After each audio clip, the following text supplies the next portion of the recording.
pensar a questão da relação da literatura com as outras artes, né? Essa relação, esse tipo de reflexão, pertence normalmente a um dos campos dos estudos literários, que é a literatura comparada, né? Então, de maneira que, ao abordar essa questão dentro da teoria da literatura, de certa maneira, a gente está inserindo aqui reflexões que pertencem ao domínio da literatura comparada. Na verdade, a separação entre a teoria da literatura e a literatura comparada não é assim tão marcada, digamos assim, né? Basta lembrar que o primeiro livro de teoria da literatura, do René Wellek e do Austin Warren, né, o clássico Teoria da Literatura, já trazia como um dos tópicos da teoria da literatura a literatura comparada. Então, a ideia de comparação, na verdade, ela é muito mais antiga, né? A gente poderia remontar mais uma vez a Aristóteles e pensar que a poética do Aristóteles já é uma forma de poética comparada, né? Basta lembrar que nas primeiras frases da poética, o Aristóteles começa a comparar a poesia, a música, a dança, né? Distinguindo os modos de produção da mímesis, né? Então, essa ideia de comparação já estava presente na poética do Aristóteles, ela já estava presente na República do Platão e nos textos como o Ion do Platão, por exemplo, né? Uma vez que as artes sempre suscitaram esse tipo de comparação, né? Sempre houve entre as artes vários tipos de trânsito, né? As artes sempre se alimentaram mutuamente umas das outras, né? Então, quando isso vai se tornar mais evidente, no século XVIII, no século XIX, a gente vai ver que os problemas levantados nessa época, pelo que a gente vai chamar hoje de estudos interartes, né, são problemas antigos também. São problemas que pertencem ao domínio da estética em geral, né? E é justamente o surgimento e a consolidação desse termo estética, né, ao longo do século XVIII, é que vai ser fundamental para que a gente possa pensar depois a relação da literatura com as outras artes, né? Esse termo estética também é um termo que vem da filosofia grega, né? O termo aesthesis está ligado, na verdade, dentro da filosofia grega, a todo e qualquer fenômeno relativo à percepção, né? Aesthesis significa literalmente percepção em grego, né? No entanto, como dentro da filosofia a questão da percepção está ligada à percepção das coisas, e dentro das coisas, né, dos fenômenos, se incluem os fenômenos artísticos, né? Paulatinamente, ao longo dos séculos XVII, XVIII, esse termo estética foi cada vez mais sendo associado ao belo, né? E sendo associado, portanto, às artes em geral. O Alexander Baumgarten é que vai consolidar o uso desse termo estética, né?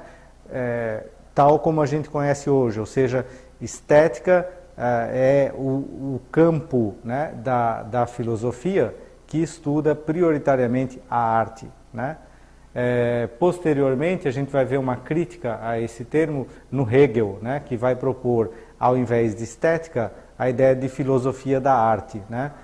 O Hegel vai dar uma outra dimensão para o domínio da arte, um pouco diferente daquela do Baumgarten. O Lessing tem um livro chamado Laocoonte, né, que estuda a relação das fronteiras entre a poesia e a pintura, né?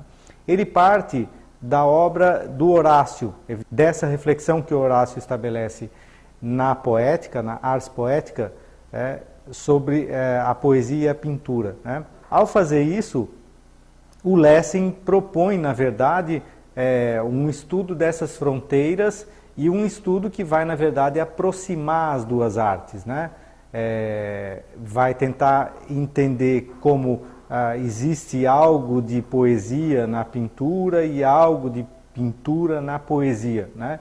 Então, o Lessing faz uma série de análises de quadros, né? Por exemplo, um quadro que parte de um tema poético, né? Ou um poema que usa um procedimento chamado de ekphrasis, né? Ou seja, a descrição, né? Uma descrição imagética, né? Então, o estudo do aspecto pictorial dentro da poesia e do aspecto poético dentro da pintura constitui o cerne da obra do Lessing. Essa é uma obra que vai ter uma influência bastante duradoura, né, dentro dos estudos de estética e que vai consolidar, a partir do final do século XIX, a ideia de estética comparada, né? Ao longo do final do século XIX surgem várias formas de disciplinas ou de ciências que partem desse princípio da comparação, né? Um deles, por exemplo, é a ideia da gramática comparada, né? Que compara as línguas, né? Isso vai ser fundamental para o desenvolvimento da linguística. Da mesma maneira, vários pensadores e filósofos ao longo do século XIX desenvolvem a ideia de estética comparada, né? E isso vai ser fundamental para se entender o surgimento daquilo que a gente chama, né, a partir dos anos 60, né, de estudos interartes, quer dizer, a relação da literatura com a pintura, com a escultura, com a música, e todo tipo de estudos que relacionam as artes entre si, né?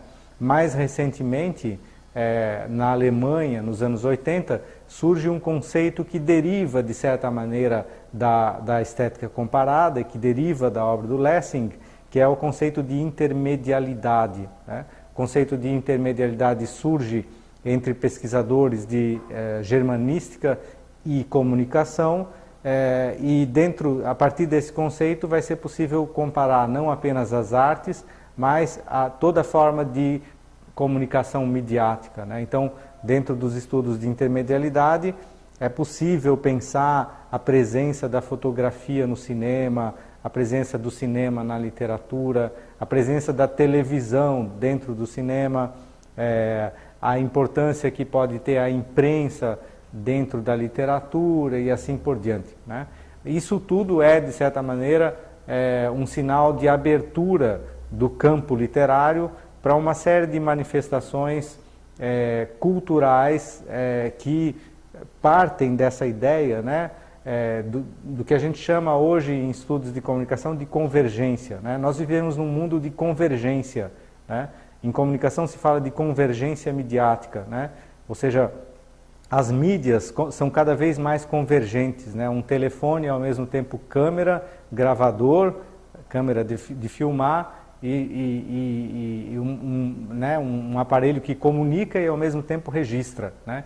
Então, o surgimento dessas mídias convergentes aponta, né, vai nessa mesma direção de uma necessidade de uma compreensão, digamos assim, mais holística dos fenômenos, né, mais universal. E, de certa maneira, dentro da teoria da literatura, o surgimento dos estudos interartes já vinha apontando para essa necessidade de uma compreensão da literatura em relação às outras artes, né, e da literatura como fenômeno cultural, né, como parte de um ambiente cultural, de uma situação cultural, e como algo que, enfim, não está isolado de todo o resto da produção cultural.